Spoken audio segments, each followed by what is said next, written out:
Hey guys, good morning. Welcome back to our channel, the Eaton Squad. My name is Abby. So for today's video, it's the new year, and before we start uploading our regular travel updates, immigration updates for this year 2025, let's do a recap on travel updates, immigration updates that you guys might have missed and still implemented for this year 2025. Details coming back.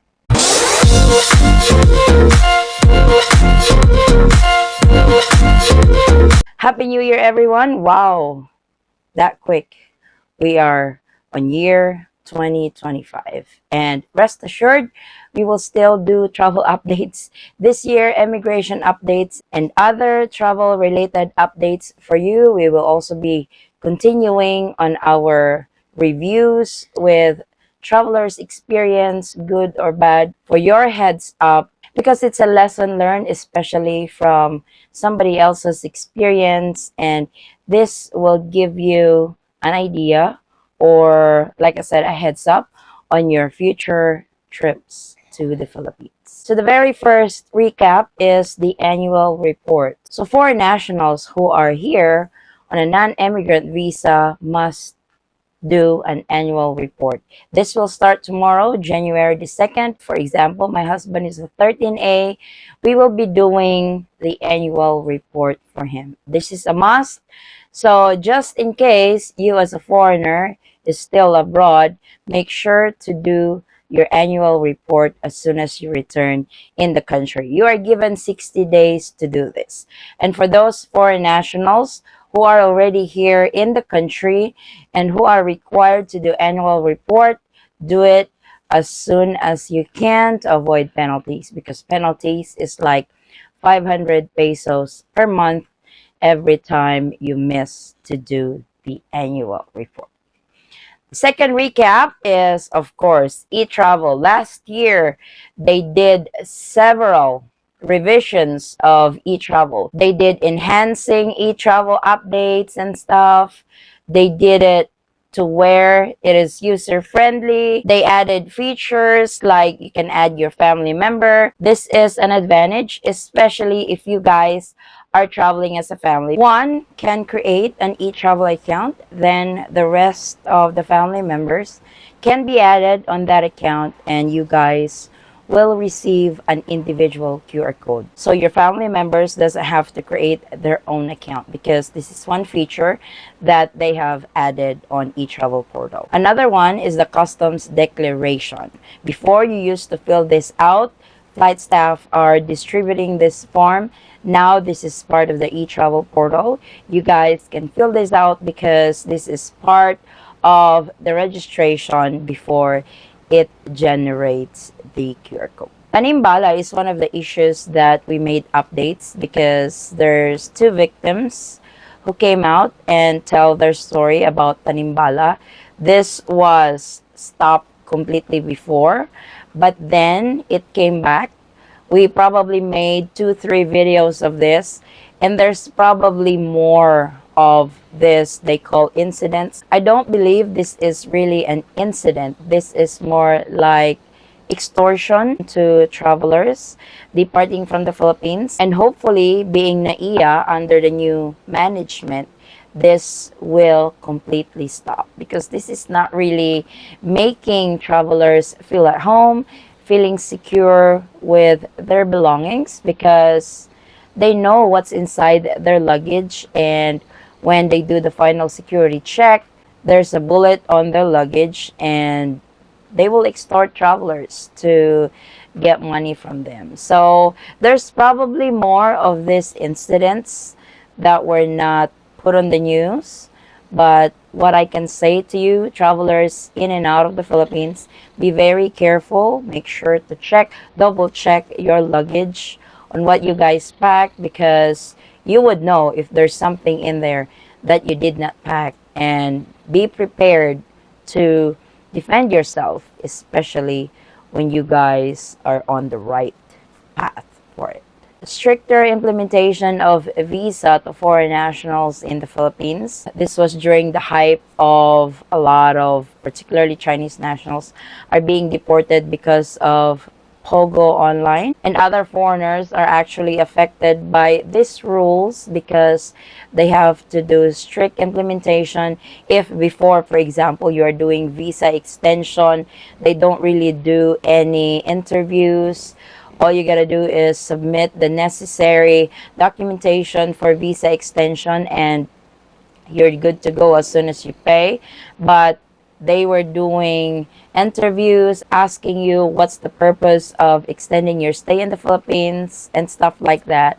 So if you guys have experienced this, and if you can share this in the comment section, I would really appreciate it.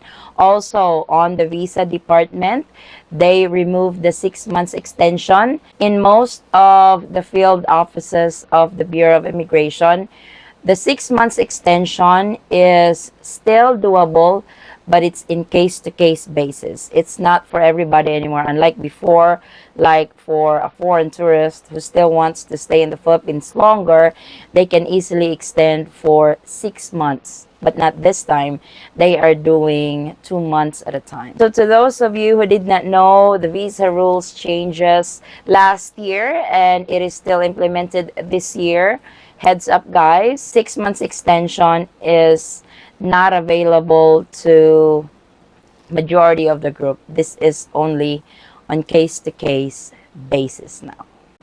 A lot was happening at the Bureau of Immigration Department. The former BI commissioner was fired.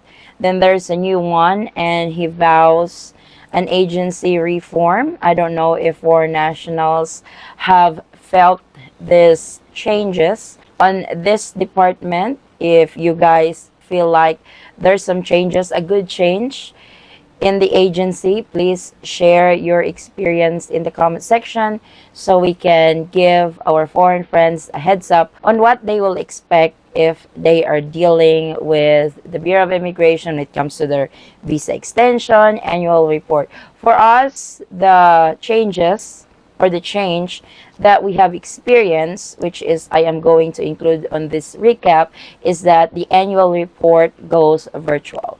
So unlike before, you have to really go to the physical office of the Bureau of Immigration in your area. Now you can do this online. We actually have done this last year for my husband. Granted, it's a lot more. I mean, the payment is more than you pay at the physical office, but if you look at it on the positive side, the travel time, the waiting time, and all, it's actually cheap by just doing it at the comforts of your home. Like I said in the beginning, annual report is on again, and to those of you who did not really want to go out and do your annual report at the physical office, you can now do this online. Make sure to create an account at the portal of the Bureau of Immigration before you can do any of this service on their website. New biometric system is going to be tested. I believe they have already started this at Iloilo International Airport, where everything is going to undergo by just your face recognition. No passport scanning anymore, I believe. I think some other countries are doing this by just scanning your face. Everything is there, your information is there. So they have started this already in Iloilo last year, and this will be implemented in other airports in the Philippines, and I will keep you guys posted if your airport is part of the test run for this new biometrics system that they are doing.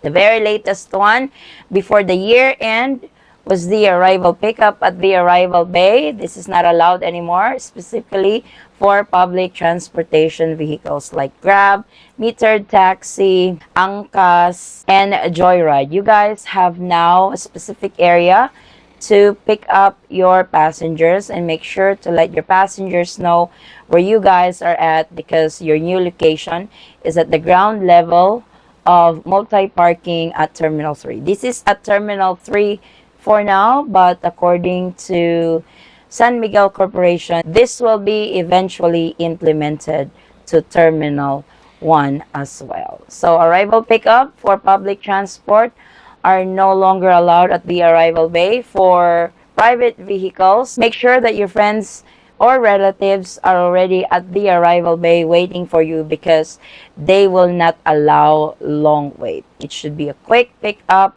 load up, and go. But if for some reason you guys want to wait on them till they land, till they went through their arrival process, then you will have to park at the multi-level parking also with a fee. I am not sure how much is the parking rate fee at Terminal 3, but you guys can call their truck line for further information. So this was not only implemented because of the holidays, this is actually still implemented up to this year, 2025. So heads up to those who are traveling back to the Philippines. If you guys are used to waiting, for example, your Grab rider at the arrival bay, it's no longer the case. You have to go to the multi-level parking. They have directions how to get there. For senior citizens, you guys will have some assistance to get to the multi-level parking. If you guys don't have the app to do your booking, they actually have booths over there for instant booking for you to facilitate your need for transport service. Then the very last update that we did is the changes on the arrival process at Terminal 3 again. If before you go through immigration, Bureau of Customs, you get your luggage, then you exit.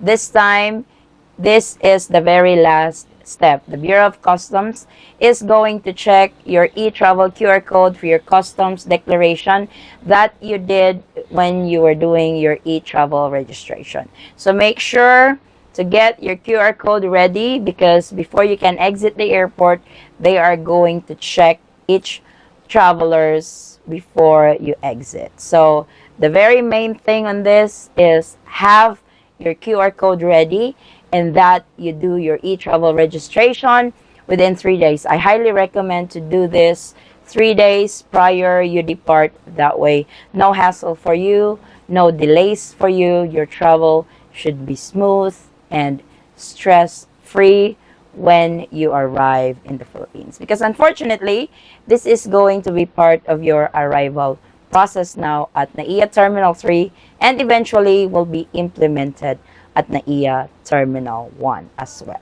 So these are the recaps so far that you guys might have missed in 2024, and will still be implemented this year, 2025, and we will still be doing travel updates, immigration updates, reviews for you guys to make your travel to the Philippines a lot smoother, stress-free, and that you guys will know any changes that they will be implementing in NAIA, especially that it is now under new management. So I thank you all for the continued support to our channel, and expect more informative videos that we will be uploading this year. Yes, we are still here providing you guys the information that you need when you travel to and from the Philippines. Again, from our family to yours, happy New Year, and thank you all so much for the continued support and trust to our channel, the Eaton Squad. I'll see you on our next travel update. Stay safe, stay healthy, and God bless everyone.